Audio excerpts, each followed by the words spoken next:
Hello everyone, রান্নাঘর পেজে সবাইকে স্বাগত জানাই। আজকের রেসিপি আলু দিয়ে খাসির মাংস। ভিডিওটি শেষ পর্যন্ত দেখার জন্য আমার সকল বন্ধুকে অনুরোধ রইল।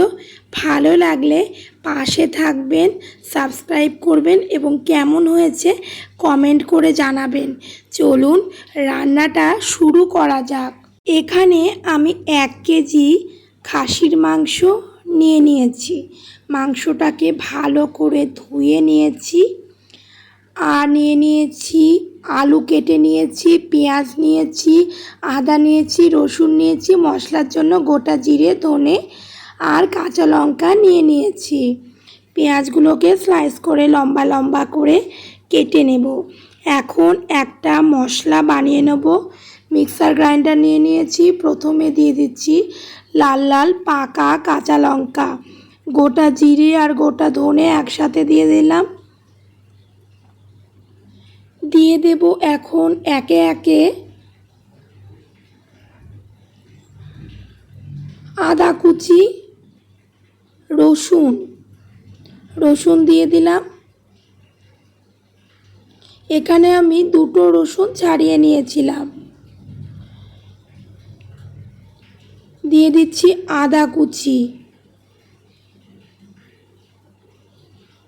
দিয়ে দেব এর মধ্যে পরিমাণ মতো জল। এখন এটার একটা মিহি পেস্ট বানিয়ে নেব। মাংসটাকে প্রথমে ম্যারিনেট করে নেব। মাংসটা নিয়েছি। প্রথমে দিয়ে দিচ্ছি পেঁয়াজ কুচি দিয়ে দিলাম। এখন একে একে সব উপকরণ দিয়ে দেব। মিক্সিতে যে মশলাটা বেটে নিয়েছিলাম সেটা দিয়ে দিচ্ছি।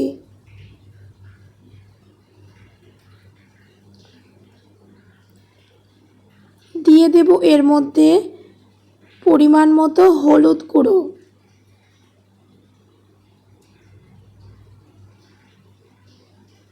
স্বাদ মতো লবণ,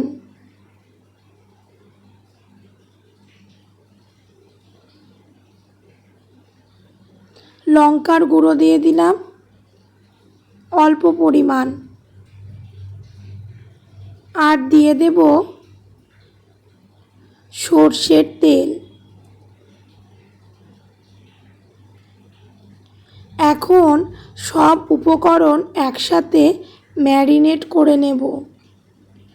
প্রত্যেকটা উপকরণ মাংসের সাথে ভালো করে মাখিয়ে নিচ্ছি।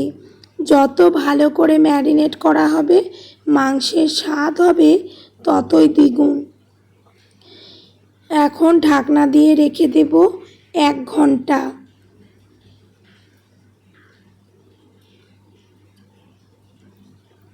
এক ঘন্টা পর কড়াই বসিয়ে দিয়ে দিলাম কড়াইয়ে সর্ষের তেল। তার মধ্যে তেল গরম হলে শুকনো লঙ্কা, তেজপাতা, দারচিনি, এলাচ, লবঙ্গ তেলের মধ্যে দিয়ে দিলাম। এখন দিয়ে দেব গোটা জিরে ফোড়ন,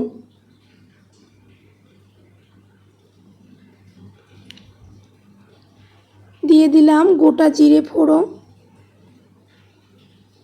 আর দিয়ে দেব রঙের জন্য অল্প একটু পরিমাণ চিনি।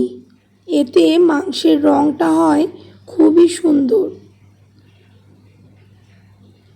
এখন এর মধ্যে দিয়ে দেব 1 ঘন্টা ম্যারিনেট করে রাখা মাংসগুলোকে। আমার এই রেসিপিটি শেষ পর্যন্ত সকল বন্ধুকে দেখার অনুরোধ রইল। ভালো লাগলে সাবস্ক্রাইব করে পাশে থাকবেন। মাংসটা তেলের মধ্যে দিয়ে দিচ্ছি। গ্যাসের ফ্লেম এখন রেখেছি মিডিয়ামে। এখন মাংসটাকে ভালোভাবে নেড়েচেড়ে নেব যাতে কড়াইয়ের গায়ে লেগে না যায়। ঢাকা দিয়ে মাংসটাকে কষিয়ে নেব। এখন ভালো করে মাংসটাকে নেড়ে নিচ্ছি যাতে কড়াইয়ের গায়ে লেগে না যায়। মাংসটা 25 থেকে 30 মিনিট ভালোভাবে কষিয়ে নেব। একটা ঢাকনা দিয়ে ঢাকা দিয়ে দিলাম। 15 থেকে 20 মিনিট পরে আবার ঢাকনা খুলে ভালোভাবে নেড়ে চেড়ে নেব। দেখুন মাংসটা কষাতে শুরু করে দিয়েছে, মাংস থেকে অল্প পরিমাণ জলও ছেড়েছে। আবারও নেড়ে চেড়ে নিচ্ছি। এখন এর মধ্যে দিয়ে দেব কাশ্মীরি লঙ্কার গুঁড়ো। ভালো করে কাশ্মীরি লঙ্কার গুঁড়ো দিয়ে ভালো করে নেড়ে নিচ্ছি।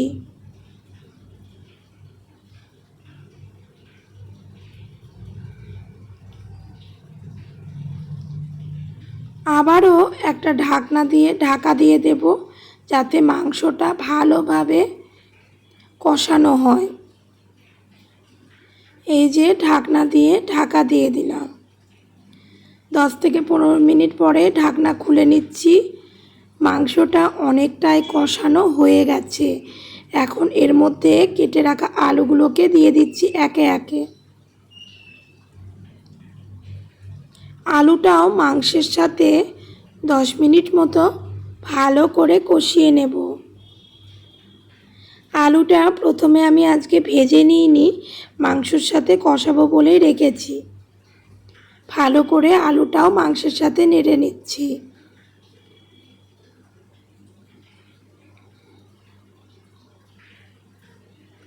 একটা ঢাকনা দিয়ে ঢাকা দিয়ে দিলাম। এইভাবে 10 মিনিট রাখবো লো ফ্লেমে।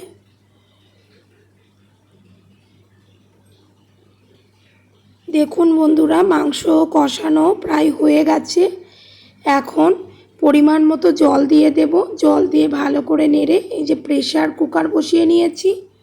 এখন মাংসটাকে প্রেসারের মধ্যে দিয়ে 2 থেকে 3টে সিটি দেব। একে একে প্রেসার কুকারের মধ্যে মাংসটাকে দিয়ে দিচ্ছি। দেখুন মাংসের রঙটা কত সুন্দর এসছে এখনই। এই যে পুরো কড়াই সমেত প্রেসারের মধ্যে মাংসটাকে ঢেলে দিলাম। চর্বিটাকেও দিয়ে দিচ্ছি মাংসের মধ্যে।